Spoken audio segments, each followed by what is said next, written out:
I just want to say thank you for being here today. We know there has been a lot of anticipation surrounding the Tyre Nichols investigation. As you know, on January 7th, there was an encounter between 29-year-old Tyre Nichols and former MPD officers. Immediately upon learning about this, DA Mulroy, Shelby County District Attorney DA Mulroy, enlisted the assistance of the TBI to determine if excessive force had been used. And since then, the DA's office has worked with continue to do so. Today, you will hear from DA Mulroy along with the director of TBI, David Rouse. And so I want to just make it very clear and ask for your understanding that this is still an ongoing investigation. And so for that reason, there are limits to some of the things and some of the questions that we can answer. So we ask for your understanding as it relates to that. And I will turn it over to DA Mulroy. And did I mention that we will take questions after, but we have a really limited amount of time. So thank you. Thank you, Erica. Good afternoon, everybody. Thank you for coming. I'm joined today, as Ms. Williams has already said, with the director of the Tennessee Bureau of Investigation, David Roush, as well as Assistant Director Josh Melton. I'm also joined by other members of my staff, including Ernest Brooks, Ray Lapone, Gerald Scahan, but then also, most relevant for today, the trial team in the Tyre Nichols case, including Paul Hagerman and Tanisha Johnson. Another member of the trial team, Melanie Headley, is unavailable. We're here today because of a tragedy that wounds one family deeply, but also hurts us all: the death of Tyre Nichols. We understand and acknowledge the grief that the friends and family of Tyre Nichols are experiencing right now, as well as the great concern throughout all of Memphis and Shelby County about this case. We met several times this week with the family of Tyre Nichols. They described an almost perfect son, a cheerful and happy person who enjoyed skateboarding and sunsets over Shelby Farms Park. We're grateful to the family of Tyre Nichols for their patience as we expedited both the investigation and the consideration of charges in this case, as well as the understanding on the part of the family that premature release of the video could compromise both. And we did work quickly to expedite this investigation because of the extraordinary nature of the case. Compared to the average investigation and prosecution decisions in a case like this, we worked swiftly but also fairly, and most importantly, in a way calculated to ensure that we have a strong case. As you might have heard from Ms. Williams, in this case and any other officer-involved fatality case, I immediately called in the TBI so that we could have an independent investigation. I also assigned to the newly created Justice Review Unit within my office, which works independently and separately both from law enforcement and the rest of my staff, to make a truly objective recommendation about whether criminal charges were appropriate. I want to thank the TBI, the Justice Review Unit, and the trial team for working swiftly but thoroughly under very difficult conditions. Earlier today, the grand jury returned indictments against 5 former Memphis Police Department officers regarding the death of Tyre Nichols. These are the same 5 officers who were previously or recently terminated by the Memphis Police Department. They are currently in custody. They are Tadarius Bean, Demetrius Haley, Emmett Martin III, Desmond Mills Jr., and Justin Smith. The grand jury returned indictments against all 5 with the same charges. And we had previously met with the family of Tyre Nichols to go over what these charges were going to be. And that meeting with the family, I think, went rather well. Here are the charges: second-degree murder, aggravated assault, aggravated kidnapping, resulting in bodily injury, aggravated kidnapping involving the possession of a weapon, official misconduct through unauthorized exercise of power, official misconduct through failure to act when there is a duty imposed by law, and official oppression. While each of the 5 individuals played a different role in the incident in question, the actions of all of them resulted in the death of Tyre Nichols, and they are all responsible. It's important to note, as Ms. Williams said, that this is still an ongoing investigation, and therefore there are limits on what we can say about this case. We ask for everyone's continued patience as we continue to vigorously seek justice in this case. We also know that the public is very concerned about whether they can see the video about this incident and the timing of the release of this, the video of this incident.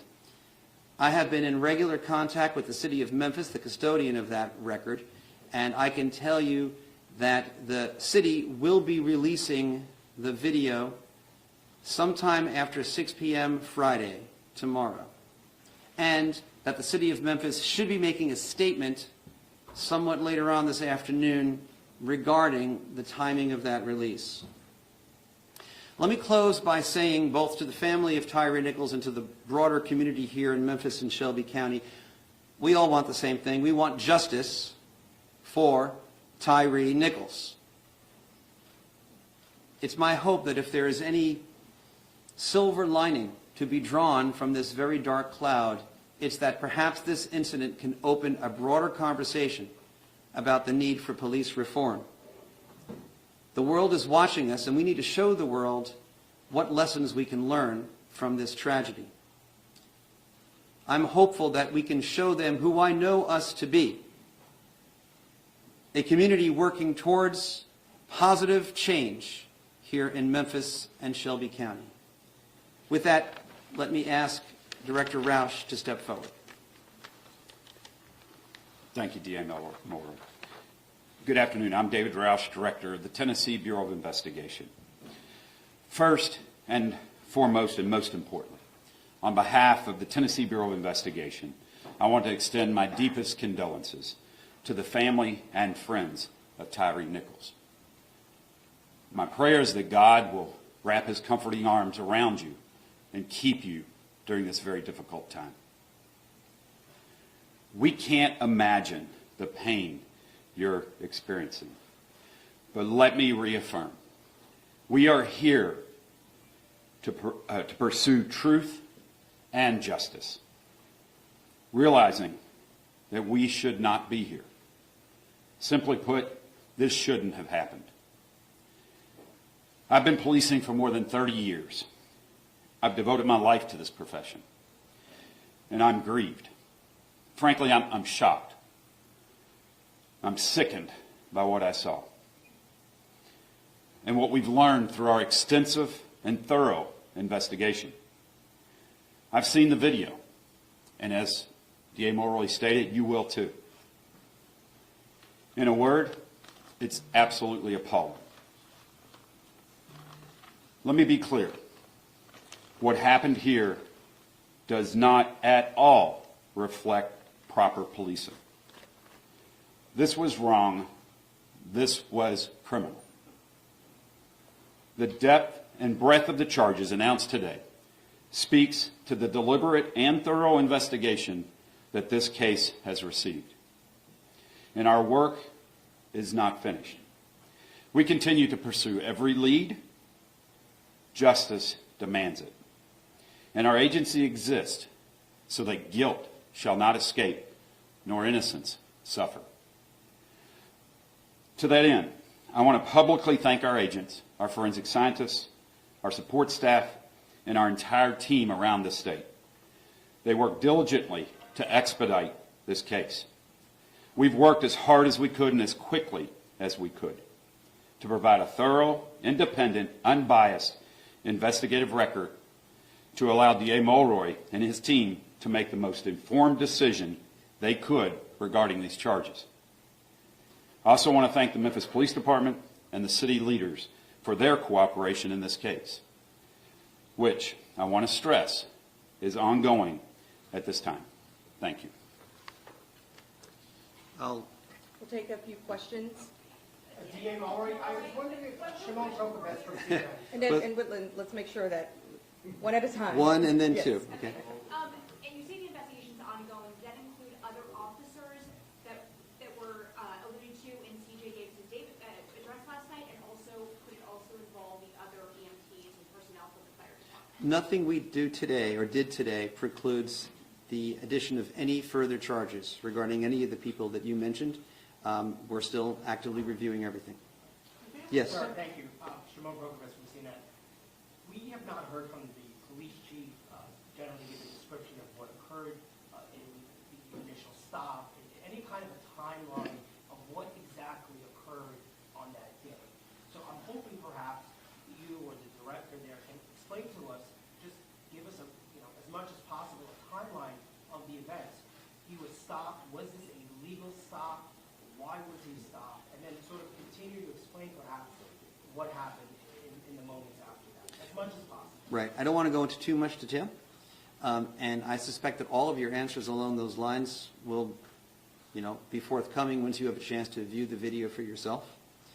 I know that a lot of this has already been publicly released, but there was an initial traffic stop. We won't comment right now on the presence or absence of legality of the stop, but there was a traffic stop, and there was an initial altercation involving several officers and Mr. Nichols. Pepper spray was deployed.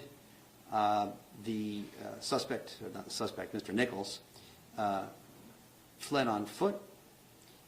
There was another altercation at a nearby location at which the serious injuries were experienced by Mr. Nichols.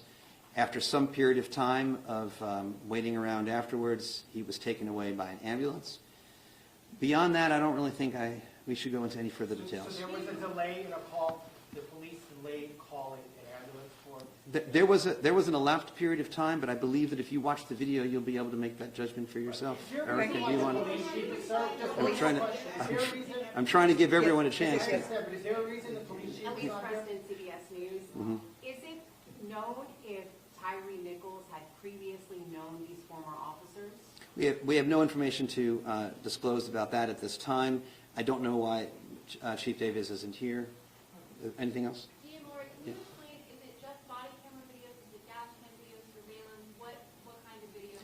Well, the actual release will be up to the city of Memphis. My understanding is that it'll be a combination of pole cam video, skycop video, and body cam video. We'll take just one more question. One more question. That there will be a review of specialized units within the Memphis Police Department. Two questions. First, were these officers member of the organized crime unit? And second, will your office be involved in that investigation? Well, so I've read in the newspaper that Chief Davis has announced a review of those specialized units. I think that's a good idea. I commend Chief Davis for doing that. I think Chief Davis is committed to, trying to do whatever she can to learn lessons from this incident.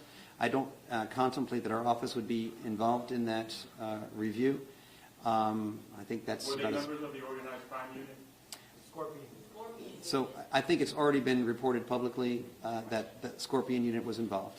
Thank you. Is that it? That's it. Okay. I'm being told that's it. Thank you very much. Thank you. Thank you. Yeah, Nora, can you please tell us what led to those aggravated kidnapping charges? To explain it? Yes, sir. All right. I don't mind doing that. I mean, explaining the law is, I don't think at all. What led to those charges? Say it again? Can you explain what led to Yeah. So, all right. So, kidnapping is any unlawful confinement of another, which substantially restrains someone's liberty. At a certain point in the sequence of events, it is our view that this, if it was a legal detention to begin with, it certainly became illegal at a certain point, and it was an unlawful detention. The aggravated nature of the charge is because if that kidnapping resulted in bodily injury, that's one grounds for saying that it is aggravated kidnapping. If the persons involved in that unlawful restraint of liberty possessed weapons, that is another ground for saying that the kidnapping was aggravated. Do you want me to explain the other charges as well? Or? Okay. All right, official misconduct is when any public official acting part of their official duties intentionally or knowingly acts in a way, exercises authority that is unauthorized by law. Right? So that's an affirmative statement, an affirmative act of official misconduct. At the same time, law enforcement officials who are on duty are also under an affirmative duty to prevent official misconduct and to accurately report information to any medical personnel that show up. And through inaction, when there is a duty imposed by law, that could also be a separate ground for charging official misconduct. Official oppression is a related statute. It's not exactly the same. There is some overlap, but it's not perfect overlap. But it is basically some sort of, by an official, knowing mistreatment in the course of carrying out their official duties. Aggravated assault, I think, is fairly obvious. And under the laws of Tennessee, second-degree murder is a knowing killing. All right. Thank you. How long is the video? Will it be redacted? There will be redactions, yes. Yes. To protect the privacy of third parties. How long is